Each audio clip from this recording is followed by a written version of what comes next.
Imagine being sold into slavery by your own brothers. This actually happened. At 17, Joseph was his father's favorite. Jacob gave him a coat of many colors, and his brothers burned with jealousy.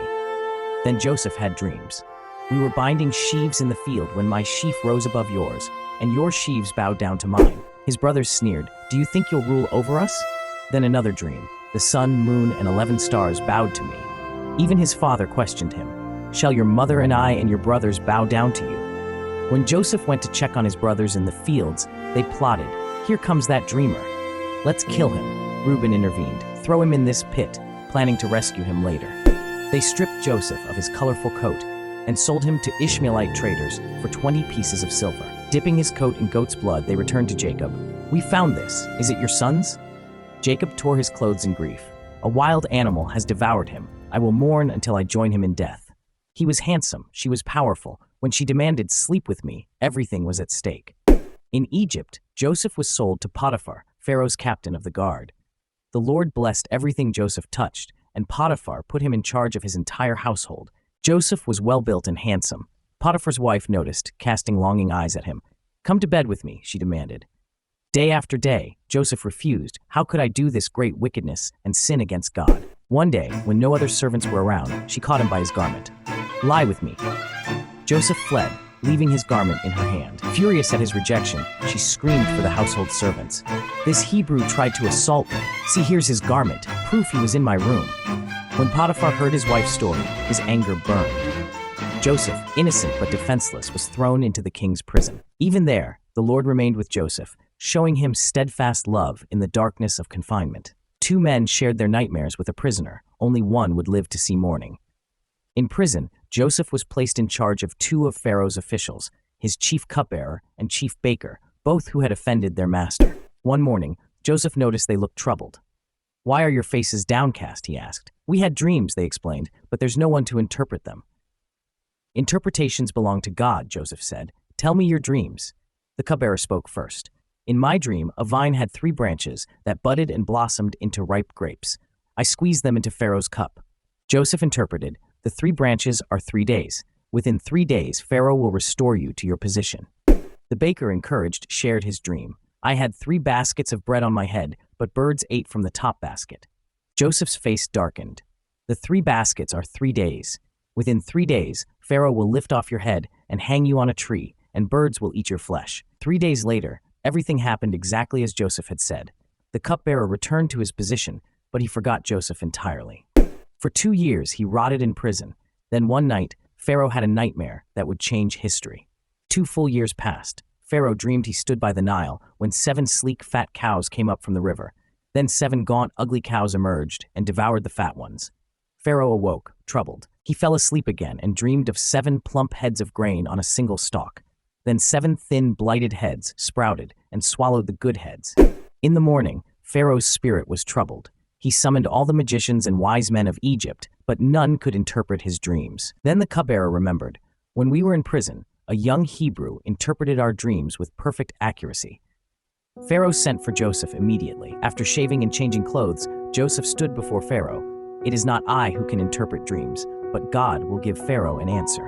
After hearing the dreams, Joseph explained, "Both dreams have the same meaning. God is showing Pharaoh what he is about to do. 7 years of great abundance are coming throughout Egypt, followed by 7 years of devastating famine. The repetition means the event is fixed by God and will happen soon." Joseph advised, "Let Pharaoh select a discerning and wise man to oversee Egypt. Appoint officers to collect 1/5 of the harvest during the plentiful years and store it for the famine." Pharaoh turned to his officials. "Can we find anyone like this man, in whom is the Spirit of God?" To Joseph, he declared, "Since God has shown you all this, there is none so discerning and wise as you. You shall be over my house, and all my people shall order themselves as you command." Pharaoh removed his signet ring, placed it on Joseph's finger, dressed him in fine linen, and put a gold chain around his neck. At 30 years old, the former slave and prisoner became ruler of all Egypt. 10 men traveled to Egypt for grain. Little did they know they would face the brother they had sold into slavery 20 years earlier. Famine struck Canaan. Jacob heard there was grain in Egypt and told his sons, "Go down and buy grain, that we may live and not die." 10 of Joseph's brothers went to Egypt, but Jacob kept Benjamin, Joseph's full brother, at home, fearing harm might befall him. The brothers bowed before the governor of Egypt, Joseph himself, with their faces to the ground. Joseph recognized them instantly, but they did not recognize him. Speaking through an interpreter, he accused harshly, "You are spies." "No, my lord," they protested. "We are 12 brothers. The youngest is with our father, and one is no more." Testing them, Joseph imprisoned them for 3 days, then said, "I fear God. Let one brother remain here. The rest may carry grain home, but bring your youngest brother to me, or you shall not see my face again." They said to one another in Hebrew, not knowing Joseph could understand, "This is our punishment for what we did to Joseph. We saw his anguish when he begged us, but we would not listen." Joseph turned away and wept. He bound Simeon before their eyes and commanded his servants to fill their sacks with grain and return each man's money secretly in his sack. Discovering the money on their journey home, they trembled. "What is this that God has done to us? Bring Benjamin or don't come back," the Egyptian ruler had demanded. Now they had no choice but to risk their father's most beloved son. When they had eaten all the grain, Jacob said, "Go back and buy more food." Judah replied, "The man solemnly warned us, 'You shall not see my face unless your brother is with you.'" After much persuasion, Jacob relented. "Take Benjamin, take double the money, and the money that was returned in your sacks. Perhaps it was a mistake. May God Almighty grant you mercy before the man." When Joseph saw Benjamin, he instructed his steward, "Bring these men to my house and slaughter an animal for a feast." The brothers were afraid. "We are brought in because of the money returned to our sacks. He seeks an opportunity to accuse us, take us as slaves, and seize our donkeys." At the house entrance, they explained to the steward about the money. He reassured them, "Peace to you, do not fear. Your God and the God of your father has put treasure in your sacks." When Joseph entered, they presented their gift and bowed low. Seeing Benjamin, Joseph asked, "Is this your youngest brother?" His emotions overwhelmed him. "God be gracious to you, my son."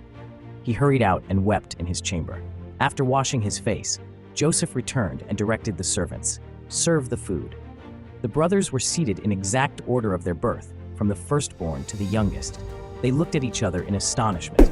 Benjamin's portion was 5 times as much as any of theirs. They drank and were merry with Joseph, still unaware of his true identity. The silver cup was planted in Benjamin's sack. Now, their youngest brother would become a slave in Egypt, unless someone offered to take his place. As the brothers prepared to leave, Joseph instructed his steward, "Fill their sacks with food and put each man's money in his sack, and put my silver cup in the youngest one's sack." When they had gone a short distance, Joseph sent his steward after them. "Why have you repaid evil for good? Isn't this the cup my master drinks from and uses for divination? God forbid that your servants should do such a thing," they exclaimed. "Whichever of us has the cup shall die, and the rest will become my lord's slaves."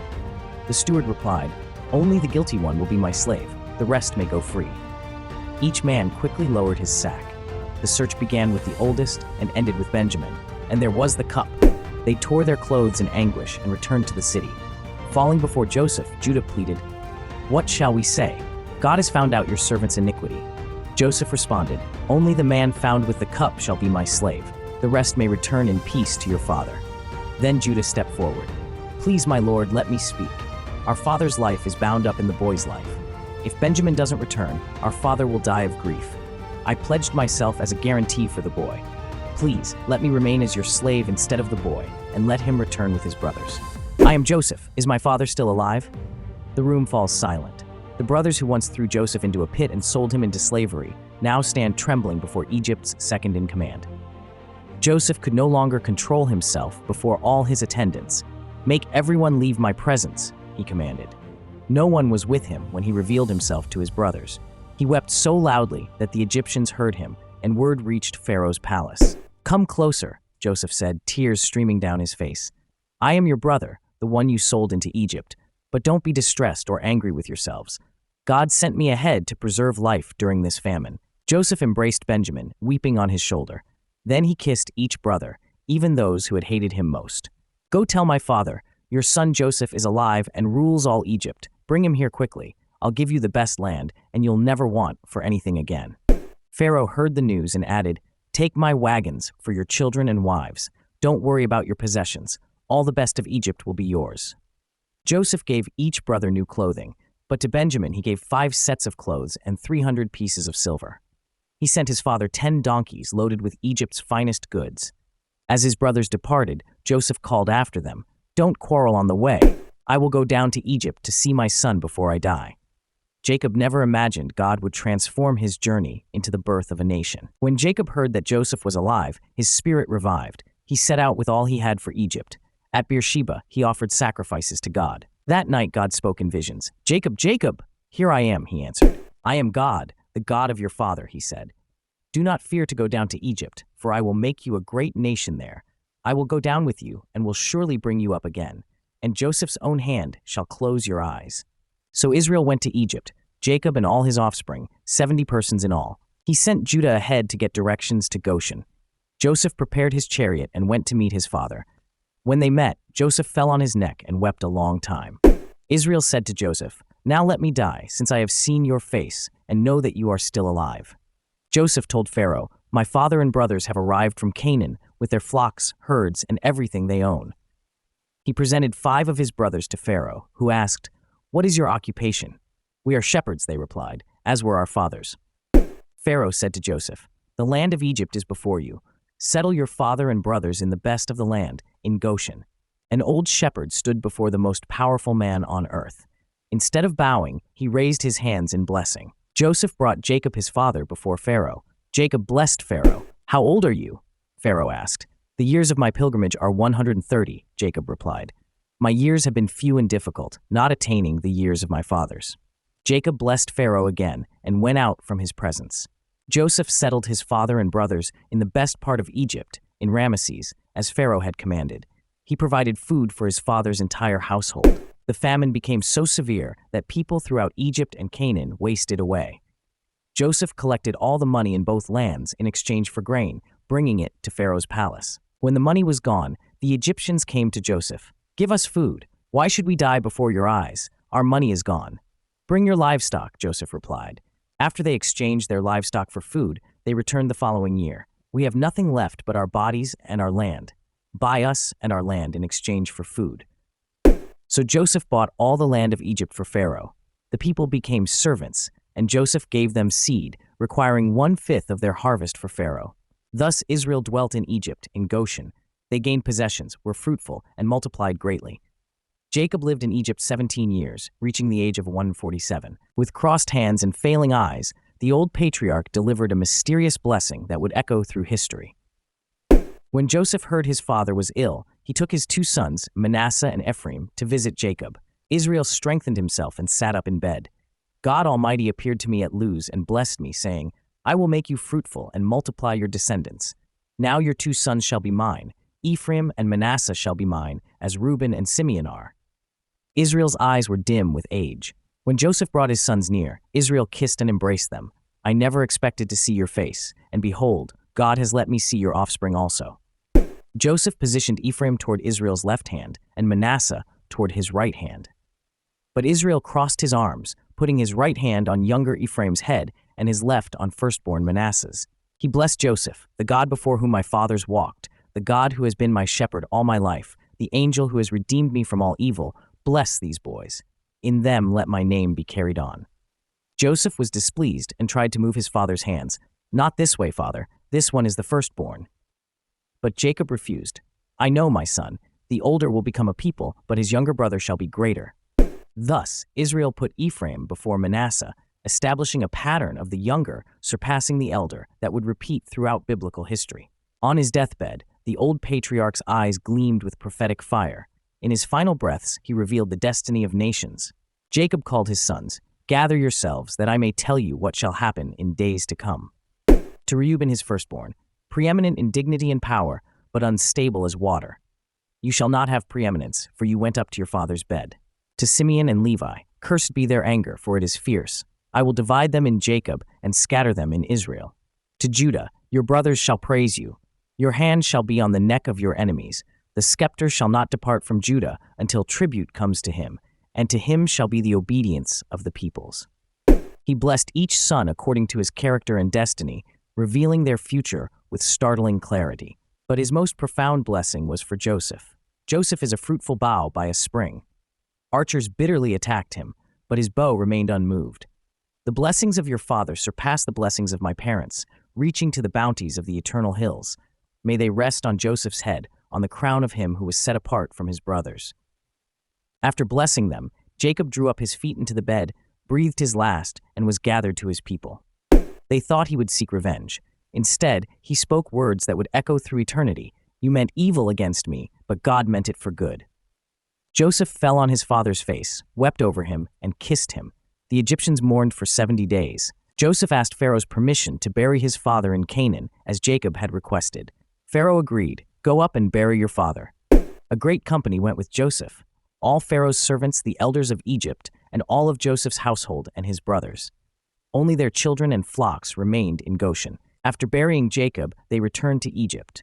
But Joseph's brothers feared, what if Joseph holds a grudge and pays us back for all the evil we did to him? They sent a message. Your father commanded before he died, please forgive your brother's transgression. Joseph wept when he heard their words. His brothers came and fell before him. Behold, we are your servants. But Joseph replied, do not fear. Am I in the place of God? You meant evil against me, but God meant it for good, to bring about the survival of many people. Do not fear, I will provide for you and your little ones. Thus he comforted them and spoke kindly to them. Joseph lived to see his great-grandchildren. Before his death at 110, he told his brothers, God will surely visit you and bring you up from this land to the land he promised Abraham, Isaac, and Jacob. He made them swear, when God visits you, carry my bones up from this place. They embalmed him and placed him in a coffin in Egypt, awaiting the day of return to the promised land. And that is the complete story of Joseph. What lessons can you learn from it that apply to your life? If you enjoyed the video, please like it and subscribe for other great stories from the Bible.